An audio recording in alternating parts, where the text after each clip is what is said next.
Hey guys, welcome back to the channel. Hope you guys had a great New Year's. It's time to discuss the content though. Yesterday we received two new Silver Master Icons. We're going to break them down, see where their value kind of lies, as well as discuss what's going to happen later on today with Team of the Year. I know I'm getting a ton of questions about that, and then I'll do Who Should You Choose a little bit later on. One thing I do want to mention though, it is a new year, so I have something exciting to share with you guys. If you ever watch me stream or play or do Who Should You Choose, you notice that I'm usually repping King's Coast. It is the best coffee that I've ever had in my entire life, and I love the company and the people. And as of today, if you want to order King's Coast, get the best coffee that you can possibly get. You can use code NOSLEEVES at checkout, save yourself 10% off. Again, it always supports me, but more importantly, this company and the coffee that they make is top notch, guys. If you are a coffee drinker, you need to try it. All right, so let's get into the video. Let's talk about the Master Icons from yesterday. All right, first up is the 89 Marcus Naslund. So a left winger, left-handed with Barrage and Magician. Now, obviously, synergies are going to be a little bit different when we discuss them with these Master Icons because you get 2 to each synergy. So it's now possible to get 4 team-based synergies and it not really tank your team. Like, you don't necessarily need to have fourth liners that are under 80 overall. It is possible, not something I think that you should, again, focus on, but it is possible. So I'm not going to say that, oh, he's got Barrage, it's not a good synergy. Barrage is probably the next team-based synergy after Distributor, then Spark, then Swarm. Swarm and Spark are flipped if you can't afford it because, again, Swarm's value is more because it's cheaper and, you know, the defensive abilities that you get from it. He also has Magician, which is an okay player-based synergy. I've said this before multiple times that it's the one player-based synergy that you can kind of feel, especially if you use L2 a lot, things like that. Deking, you will notice a little bit boost with players that have Magician activated. I did it with specifically with Teuvo Teravainen earlier in the year. So let's look at this card at face value. It is a pure winger. You cannot use him at center with 79 faceoffs. He's 6 foot, so his size is okay. Only 80 body checking, though. It's not going to be detrimental, but he's not going to be someone that is an absolute force in his own zone. He just won't. His hand stats are all above 90, which is fantastic, and he's got a great wrist shot. 94 accuracy, 92 power. His slap shot is a little bit worse at 87 and 90, but he does have Barrage, so if you activate that, obviously that boosts that up, it's kind of nice to see synergies that help out the deficiencies of a player a little bit more as opposed to just like kind of randomness. The one thing I'll say, so he's got 87 speed, 87 acceleration, 91 agility. Those aren't bad at all, but he doesn't have a speed-based synergy. We're getting to the point, guys, where you want to try as hard as you possibly can to make sure that a player has at least 90 speed, because the way that speed is progressing this year, it is much slower. But those high-end cards that do come out that can boost with synergies, I'm talking McDavid, even Taylor Hall, for example, Guy Lafleur, it just makes a lot of players have them, and it is something you should focus on. This card alone, though, is pretty good. 87 speed is fine because with Distributor it gets up to 90. The one thing I will say is that that's basically Mark Stone or Jerome McGinley, and a lot of people have said they felt kind of sluggish, so just keep that in mind. This is a great card, though. We'll talk about the value in terms of turning an 84 into the 89, though, in just a little bit. Got the 89, Igor Larionov, 2 to Swarm, 2 to Thief. So 2 to Swarm is fantastic, obviously. I love a card that has 2 to a really good synergy. And he has 2 to Thief, which, again, Thief is a very specific synergy because you only want it on your centerman. With 2 to Thief, that makes it a lot easier to actually activate this synergy. And any card that gives you 99 faceoffs this early in the yearly cycle is a huge advantage because, again, starting to play with possession, obviously extremely important, just like in the real NHL. The one thing I'll say about this card is that at 5'9" and having to play center, again, you don't want to put him on the wing. Obviously, his speed is 86, which is kind of ho-hum now, and he has 99 faceoffs, 94, even if you don't activate Thief. So he's a pure centerman.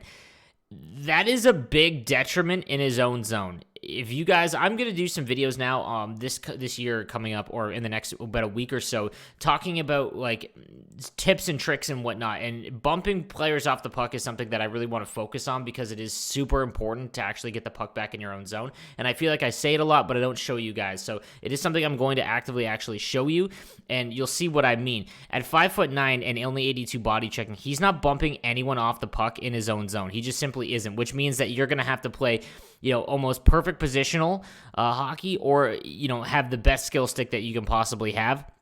And that's not something I really want to rely on. Your centerman almost, I don't want to say needs to be big because Saku Koivu plays really well, but he's got decent body checking to make up for it. But it's very weird. I want to try this card out, to be honest with you, at center because, again, all of his stats outside of the size and body checking are phenomenal. They're great for a center. You don't really need to worry about speed for a center as much as other positions because it's more of a breakout as opposed to someone that you're going to fire down the wing and just burn by everyone. His stick checking and defensive awareness almost perfect with Swarm activated, and then obviously again Thief making him a 99 on stick checking and face-offs. Combine the fact that if you can get Distributor and Spark activated, this card's unbelievable. It's just 5'9" is very, very difficult to use as a centerman in your own zone. If you get someone that is very good at cycling the puck against you, it's going to be awfully tough to cover the middle because you just will get bodied off. If you guys, this is more of what I'm talking about. Again, I'll show you clips in my next coming videos.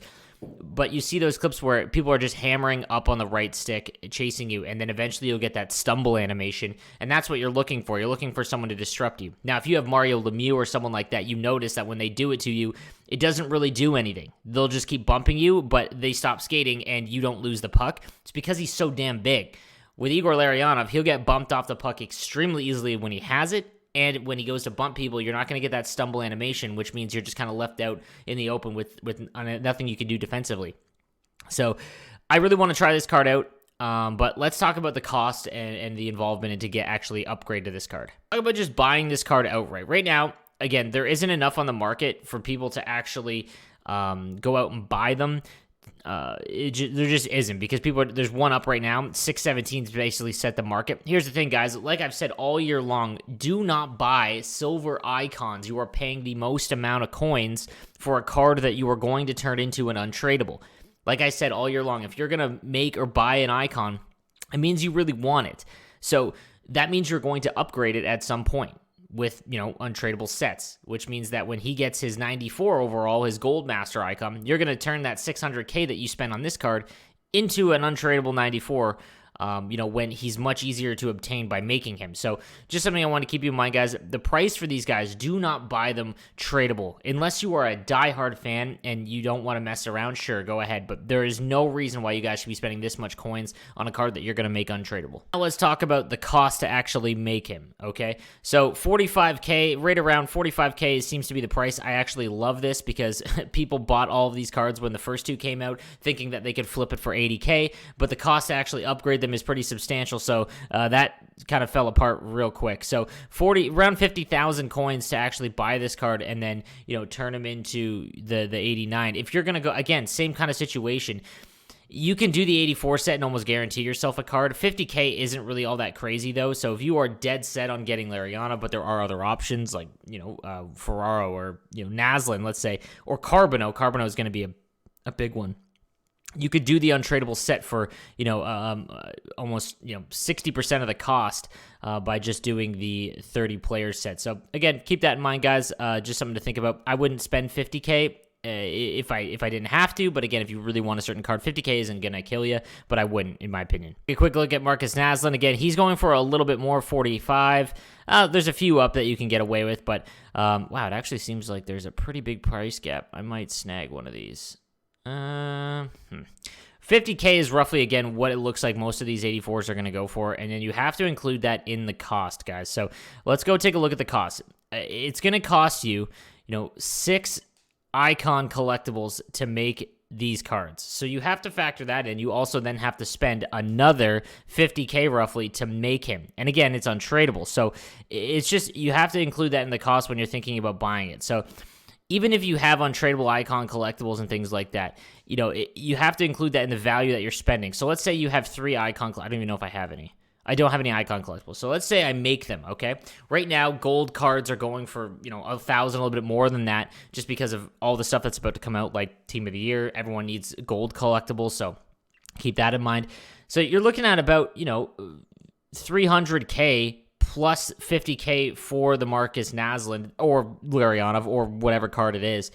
You have to then take that into account. Do you want to invest that much coins when you could save these for a bigger icon that's going to come out? Or if you're just gonna buy the cards outright, or sell cards and then get the actual coins for it, would you rather have an 89 Marcus Naslund, or for 300K go get a master item like even Saku Koivu is going for about that price? So it's just something I want you guys to keep in mind. I don't think that anyone that has come out is really worth it yet. Larionov is very, very close, but again, that size thing at center is tough to overlook. I'm probably gonna grab him just to try him so I can show you guys. But in my opinion, all of them that have come out so far, I would avoid. So the last thing I want to talk about again is just an update to Team of the Year. At 5 p.m. today, we are supposed to get the Team of the Year. The winners will be announced, and it appears because, well, we can just guesstimate. Last year we received a ton of nominees. The event was like 2 weeks long. It appears that we're just gonna get the winners, and then it's gonna work like an event. Only there's no other, smaller cards. Kind of like what happened with fantasy hockey, guys. If you remember when fantasy hockey was released, again, that wasn't the way that this event was supposed to be done. But again, EA kind of had to, work on the fly, and they came up with a great event. So when fantasy hockey was released, it was really just 4 cards, and that was it. I think that Team of the Year is going to work roughly the same, just by, the fact that we're just going to get the nominee winners, which is fine.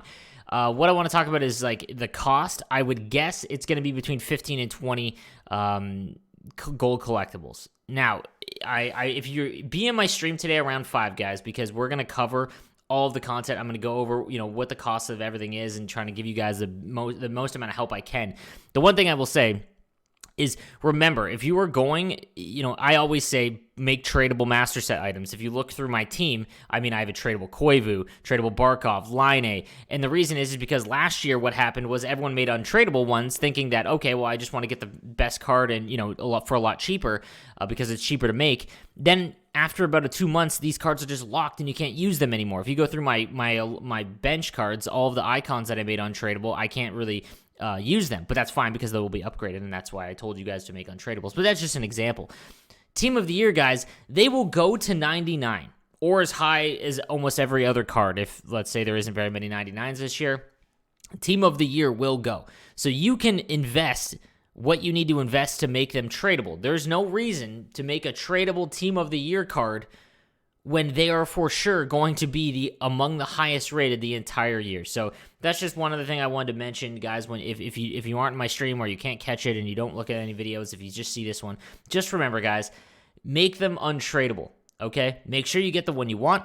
Make them untradeable. Do what you have to do.